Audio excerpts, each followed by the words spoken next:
Mr. President, every day in America, the greatest nation in the history of the world, children,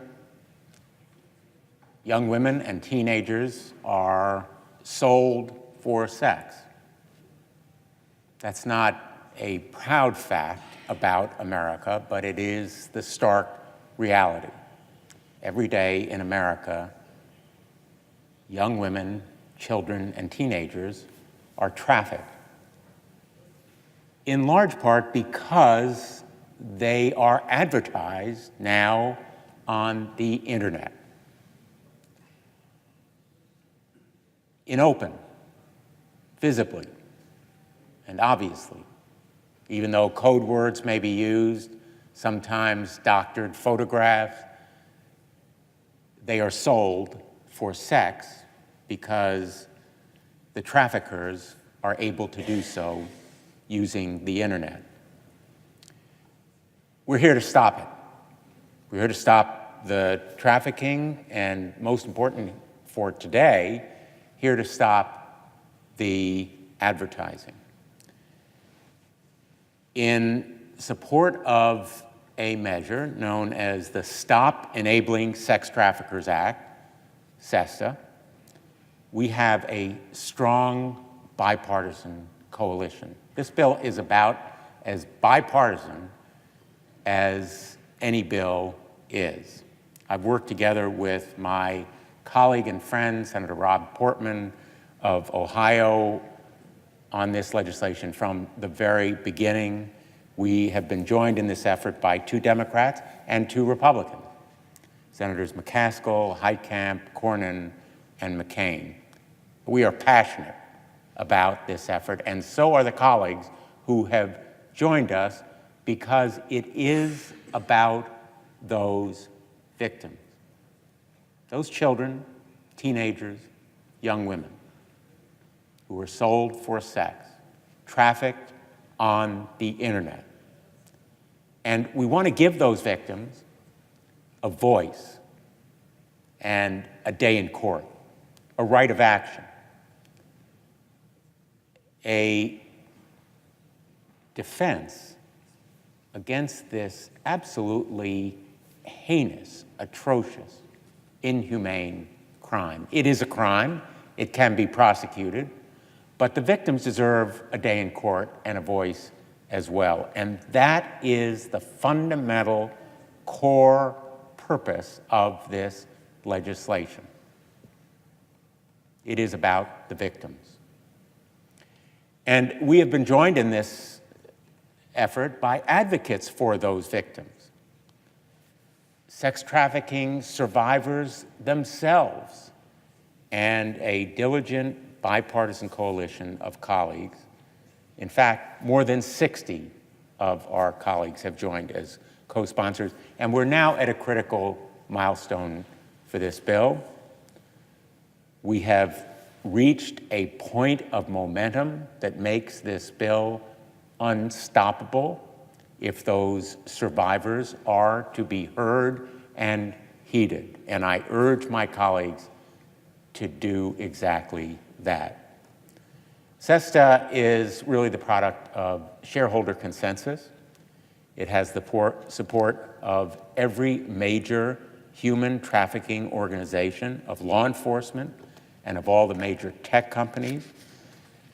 In essence, SESTA would simply clarify that Section 230 of the Communications Decency Act was never intended to protect websites that facilitate sex trafficking. It will assure that those survivors get their day in court, and it stands in stark contrast to a measure in the House of Representatives that has been approved by the relevant committee there, which would fail in that effort. Websites that knowingly facilitate sex trafficking should be afforded no protection under the Communications Decency Act. They should be given no harbor or implicit approval. which is what the legislation now does. And the House bill, unfortunately, would fail to give those survivors and victims their day in court and the voice that they so desperately need. Now, Senator Portman and I, and I'm proud to be joined with him today on the floor, have championed this cause as a result of what we have seen and heard. In fact, going back almost a decade, when I was Attorney General of the state of Connecticut, I saw firsthand the way that websites can facilitate knowingly sex trafficking. I saw firsthand how challenging it was for law enforcement to develop cases against sex traffickers and employ anti-trafficking laws given the constraints on their resources, especially when those sex traffickers were able to use the internet to reach their customers. My experience combating sex trafficking as Attorney General at the state level led me, working with Senator Portman, to co-launch and co-chair the Senate Caucus to End Human Trafficking to help find solutions to this problem and others around the world where children and teenagers and others are sex trafficked and victimized. I concluded as a state attorney general that facilitating sex trafficking must face repercussions, and I was joined by the National Center for Missing and Exploited Children, who reported and have reported since the numbers, for example, an 846% increase in reports of suspected child sex trafficking from 2010 to 2015, a spike it found to be, quote, directly correlated to the increased use of the internet to sell children for sex. We have heard some of those instances,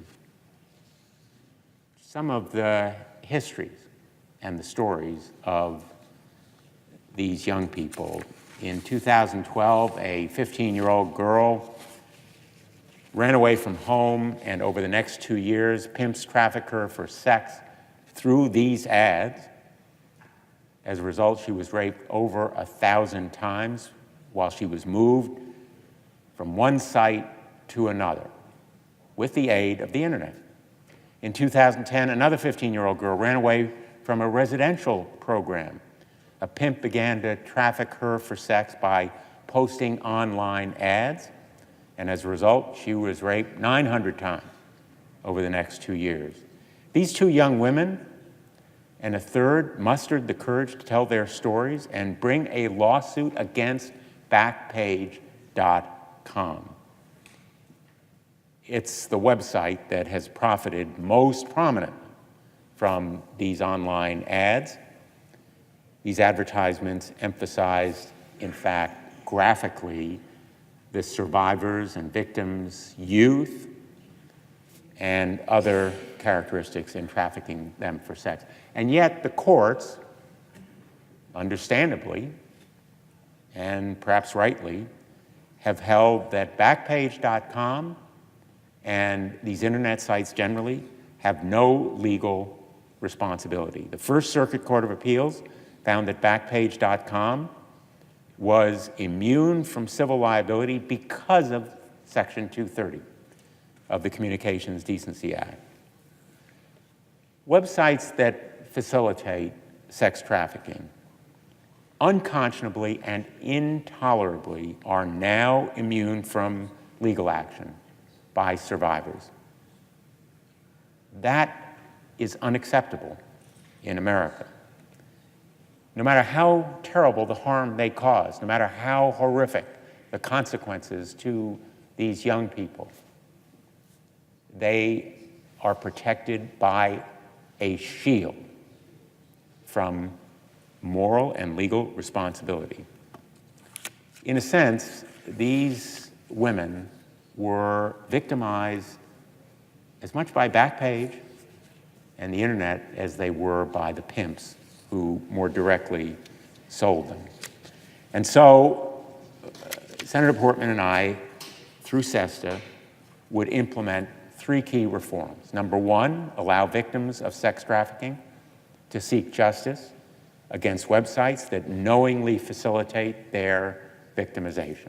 Number 2, clarify that it is illegal to knowingly facilitate a violation of federal sex trafficking laws.